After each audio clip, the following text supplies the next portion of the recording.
I'm live. Hello again. There's one person viewing. That's so sweet. Hi. Hi to those that are stepping in now. How's everyone's day? It's noon in Los Angeles. I wish I could see like a map of people and where where they are. It's so trippy that I can just press a button and we're sitting here in real time. I am well. I was just checking in with myself before I went live and feel good. Very excited to have this conversation today. I don't know who was able to read the article before, but if not, we're going to cover all of it. And I'm going to see now. Here we go. Oh, I see. The thrill of television. Here we go. Chrissy's going to come in now. And we'll talk and answer your questions if you have any. Hi! Hi, Brie. How are you? Oh, I'm so well. How are you? I'm doing great. Good. I'm so grateful to you. I'm so grateful for the article that you wrote and taking the time to speak with me. I just appreciated so much your transparency and honesty through your experience. Absolutely. Thanks for having me. Yeah. It's an important conversation, so I'm just happy that I'm here and that you're doing it on your platform, which is major. So thanks. Yeah. So for those stepping in that don't know what's happening, what we're gonna these series have been about how this virus has highlighted systems that were already not working. Right. It's not that we're seeing a ton of action happening out in the world that is bringing up tons of new problems. It seems like it's just exaggerating and creating really intense life and death stakes in systems that maybe we weren't noticing or weren't taking seriously enough. So do you want to start by, Chrissy, by saying a little bit about yourself and Absolutely, yeah. your experience and what we're talking about? Right, yeah. So my name is Christy DeGallery. I'm a writer, producer, certified researcher, and most recently I tested positive for COVID-19 about 9 weeks ago. And I had a few ER visits, but my first ER visit was alarming. And it can be discouraging for Black and brown people already because you see the news and you see the alarming racial disparities and how many of us are dying from the disease. So it's already kind of discouraging and frightening to go to the ER because you're worried about the experience before it even happened. But when I did get to the ER, I immediately felt self-conscious of how I was displaying my pain and wondering if, are they going to believe that this is happening? Do I not look like how I'm feeling? Should I look more sick? Should I bend over? Like what should I do so that I can be taken seriously? And just to have my temperature taken was a struggle, just to prove that I had a fever. Outside of being tested, just to prove that I had a fever was difficult. And in that moment, I didn't want to think about any kind of implicit racial biases because, you're not feeling well. And when someone's not feeling well, you just want to think about getting better or think about the uncertainties that you have and think about, being sick. But I tried my best to remove that, and I had to face that, okay, this is happening. This is happening to me.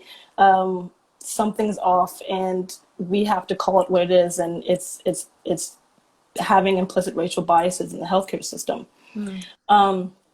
So basically, if no one knows what that means, it's pretty much stereotypes that have been implemented in our systems for hundreds and hundreds of years. And for me, and being a Black person, that can mean that Maybe my pain tolerance is not what people may think, or I have a lot of strength, even though I don't. I'm actually a very vulnerable and weak person. But who you're navigating with, those stereotypes may come out either subconsciously or not. May come out while you're having a dialogue with a patient of color. So for me, I realized that was happening. When I left the ER, I found a support group, and I was really excited that I found this support group, and I joined it, but there was a big disconnect. And the disconnect was I saw all of my white peers and my white counterparts having stories that when they left the ER, when they left the hospital, they were met with medications and prescriptions. And I kind of felt crazy. I was like, there's no way that this is happening, because I didn't get that experience. That no one ever told me, hey, this is a great prescription for you. That never happened to me. So while I was in the support group, I kind of waved like an SOS flag to the other POCs in the group, just to see if I was, if they related to my misunderstandings of what was happening, the disconnect in the group. And I was not alone.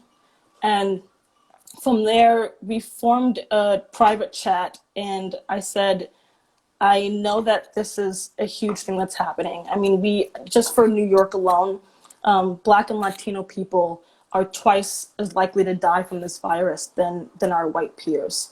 And that's not our fault. That's a system that's in place. Mm-hmm. And, not that I can terminate the system, and nor is it my responsibility as being an oppressed person to terminate a system. But when I find these gaps, when I find these disconnects, and when I find my anger, which is very valid, we should all be angry right now. Mm-hmm. Every single one of us, regardless of, everyone should be angry of what's happening and what's being highlighted during this pandemic.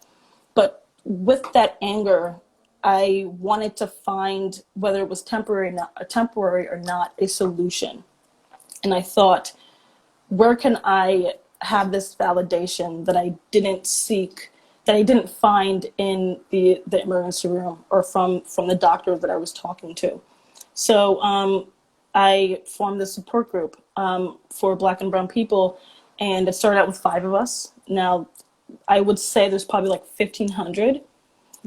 Which is massive, which is huge. And the channels don't just consist of those that have COVID-19, but those that have lost from this virus. We have people that also are medical professionals in the group, which I thought creating a channel within the group was very important for medical professionals, because I wanted to not only express my concern and my frustrations, but I wanted to kind of humanize the situation for Black and brown nurses as well, and see like what their perspective was. And why I chose to do a channel for medical professionals was because when I went back to the ER, there was a nurse that was very frantic. And I was like, oh God, this isn't happening again.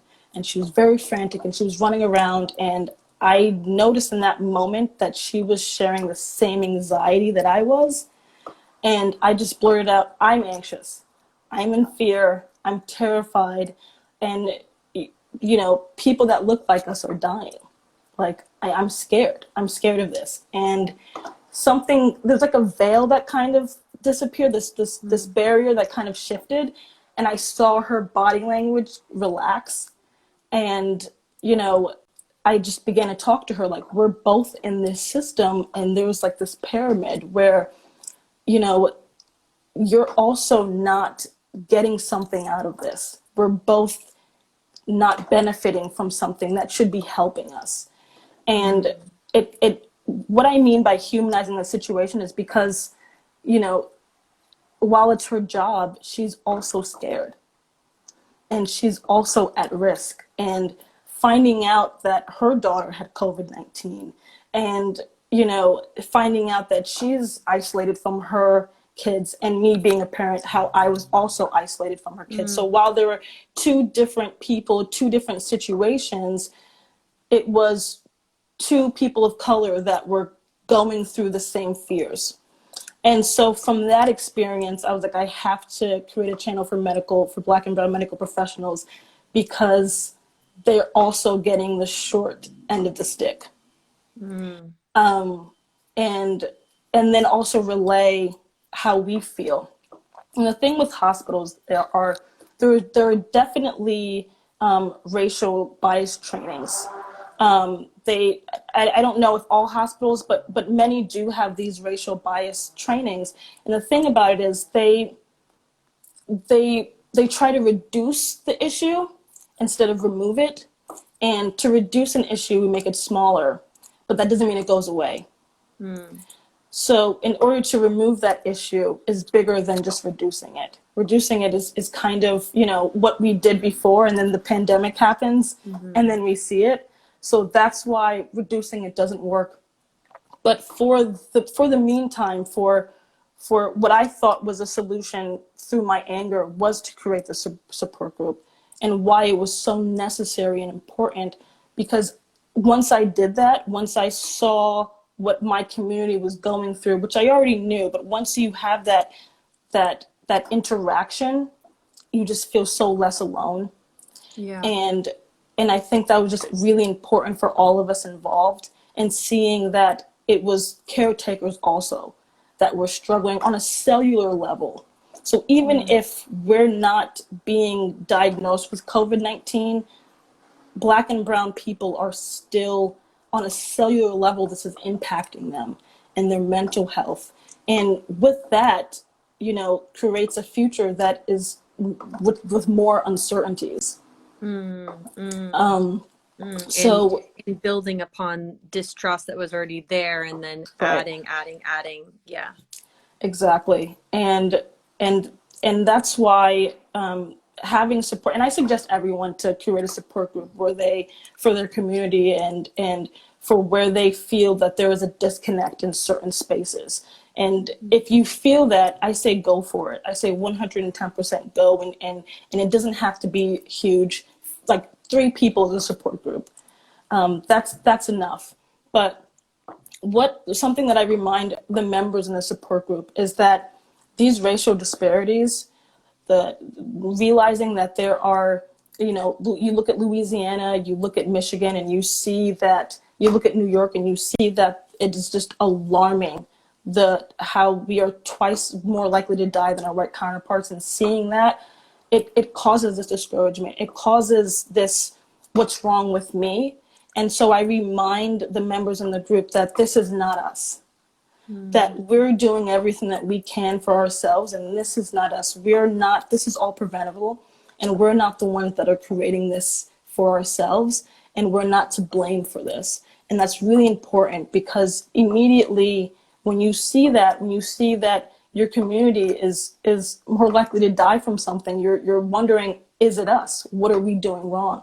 So to continue to remind the members that it's not us. We're in this system that unfortunately is carrying implicit biases and stereotypes where we aren't really listened to, and our pain usually isn't equal to our white counterparts.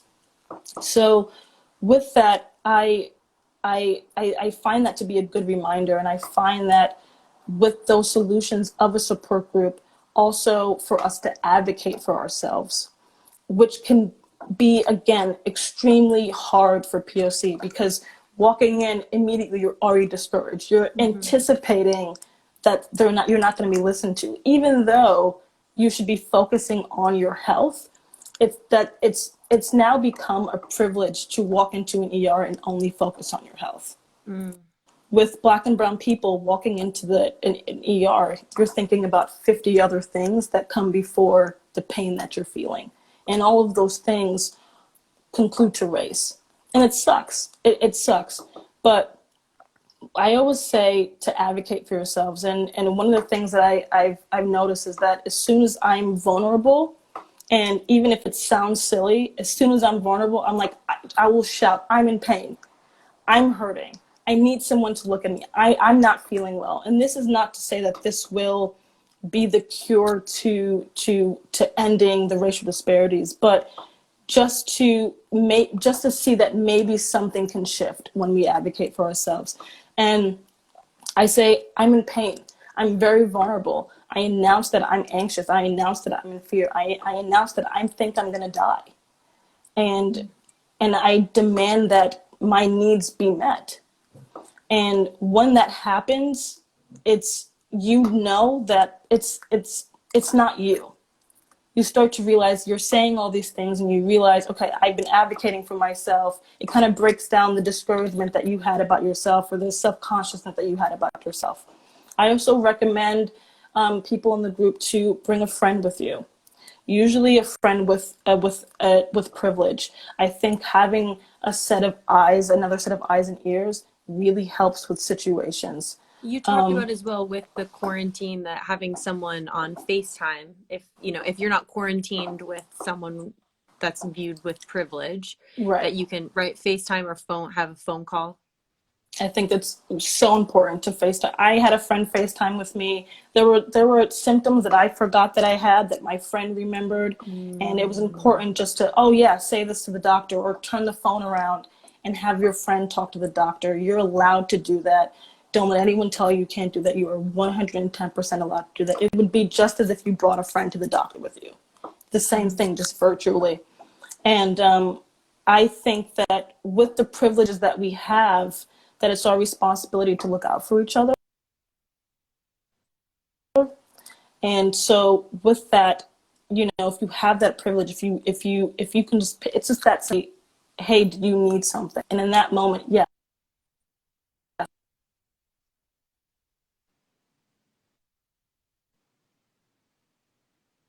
Oh shoot, I I think I do. lost you. Oh, there you are.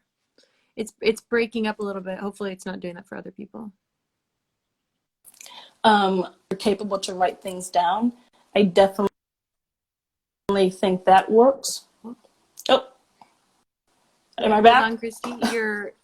Hold on. It's showing like a load. Oh, there you are. Okay, great. Oh, Maybe back it up can just you? in case other people missed it. Maybe back it up a minute if you remember what you said. Um, yeah. So I was saying also, if you are capable of writing your symptoms down, if you're capable of writing your pain down, Mm. I say write that down and show the doctor, because also you can, you know, again, Shoot. feel really